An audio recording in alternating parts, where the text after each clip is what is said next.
Hi everyone, this is a quick walkthrough of CPC scenario 3 for trucks. It's a walkthrough, I read it out and then we answer a few questions in the class. There's Cahoots on this scenario as well to follow, so stay tuned. Okay, case study 3, scenario 3 for trucks, and this is Graham. Graham was an owner-operator, so he owned the trucks. So what licenses need? Operator's license and a driver's. Company. Operator's license, yes. If you want to own the vehicle, you need an operator's license, so the RTOL. Graham was an owner-operator who lived in Dublin, and typically, which means usually, hauled a variety of goods. So usually hauls lots of different stuff. Okay, that's very helpful, thanks. On this trip, he planned to deliver pallets. What's the size of a pallet, Matt? 800 by 1200. Yes, that's a European pallet. So we're going to assume these are European pallets of various products. The estimated road time for the journey would be 3 days. So he's going to need to take his daily rest, isn't he? Can he take his daily rest in the vehicle? If it's for a bunk, Or a couchette. Yes, a bunk or go on, who was saying the other word? Couchette. Couchette, yes. Graham had just taken his weekly rest of 45 hours. So a full weekly rest, and planned to head out early Monday morning. I don't know what early means. To me, early means like 5 or 6 in the morning, but that could mean 8, so I don't know.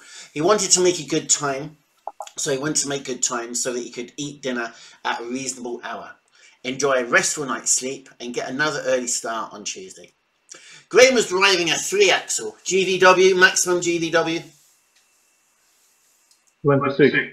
26 ton with road-friendly suspension and design gross weight of 24.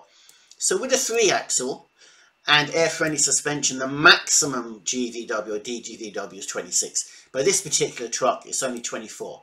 Okay? Yeah. He checked the plate and calculated the weight to make sure his vehicle was not overloaded. How do you load? Tight to the bulkhead, no gaps, evenly spaced. Don't overload the GVW and don't overload the individual axles. Excuse me. This was a real concern to Graham as he had broken this rule on the last trip.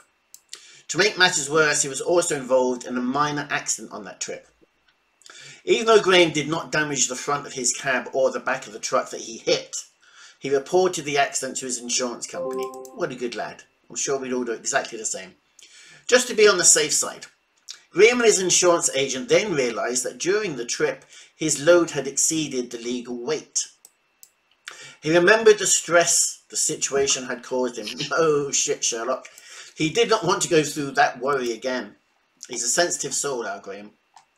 Since Graham would be hauling to Spain, and his combined weight with the load would be about 24 tons, he checked all his paperwork.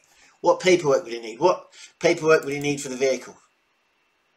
Consignment because you're going to board. Yeah, consignment note. Need tax. Need insurance, CVRT, need a true copy of the operator's license. Remember, every vehicle has a true copy.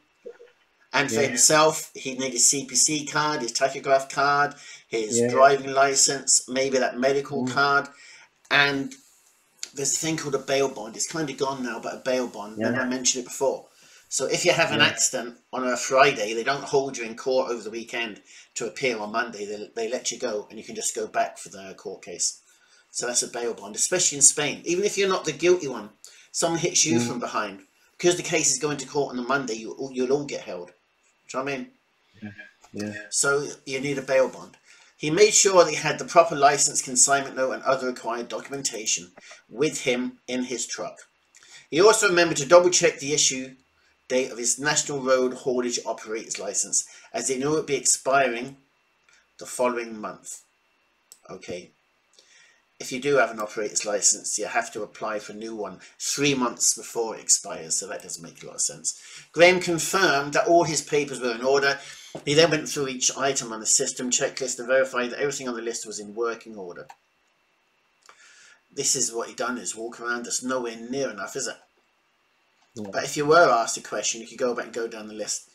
Did Graham check his brakes? You go, oh yeah, he did. Or exhaust. Who checks the exhaust system? Okay. Checking the exhaust system, you just turn her on and you accelerate and you just look for any smoke or anything coming out the exhaust. The only way you can check your brakes is to move and then touch your brakes. Okay. Graham loaded the 16 times Euro pallets, so they are Euro pallets. Graham loaded the 16 times Euro pallet for delivery and double checked that the pallets had not shifted. He also checked that the lashings were in good condition, attached at the proper anchorage points, even though he knew he would be checking them again after a few kilometres. One of the pallet lashings had been shortened due to previous damage, so Graham attached it to the strap, holding the cargo to a pallet. Okay, if you've got a strap that's broken, that means that whole strap was put under incredible stress. It might have broken at that one particular point, but the whole strap has been stressed, yeah? So that gets wrapped up and thrown into the bin. You don't use that strap. Finally covered the cargo with load sheets.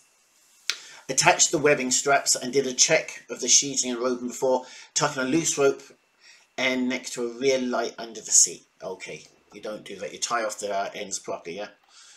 Graham was on the road at 7 AM. Okay, let's get our mathematic heads on.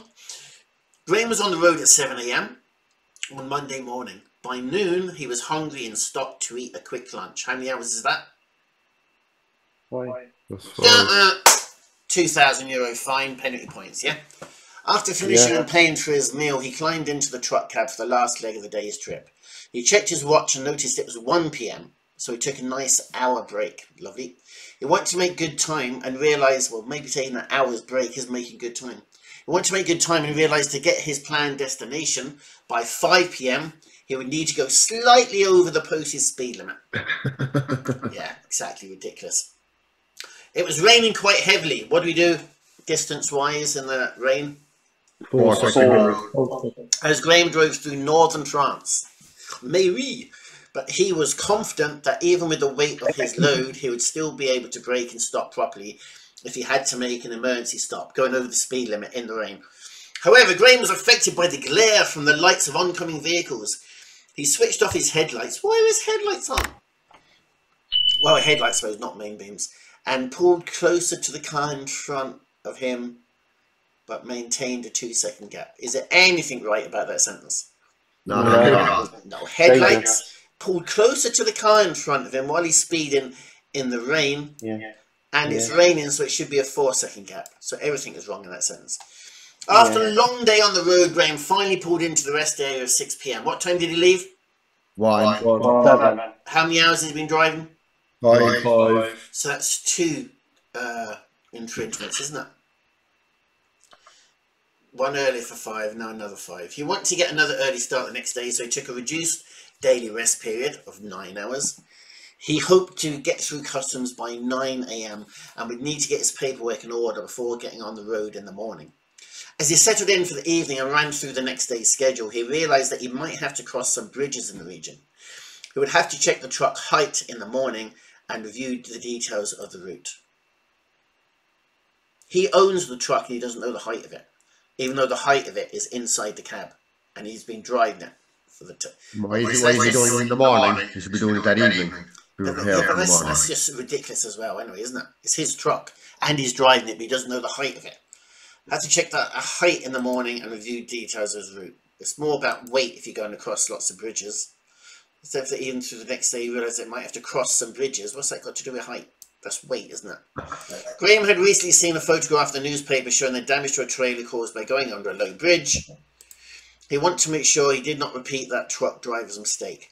The newspaper photo was vivid in his mind and was the last thing he thought about as he drifted off to sleep. Okay, probably not the best truck operator on the planet. Thank you for liking and subscribing to my channel. And like and subscribing to my channel helps other people like you find them. I'm Leon Clifton.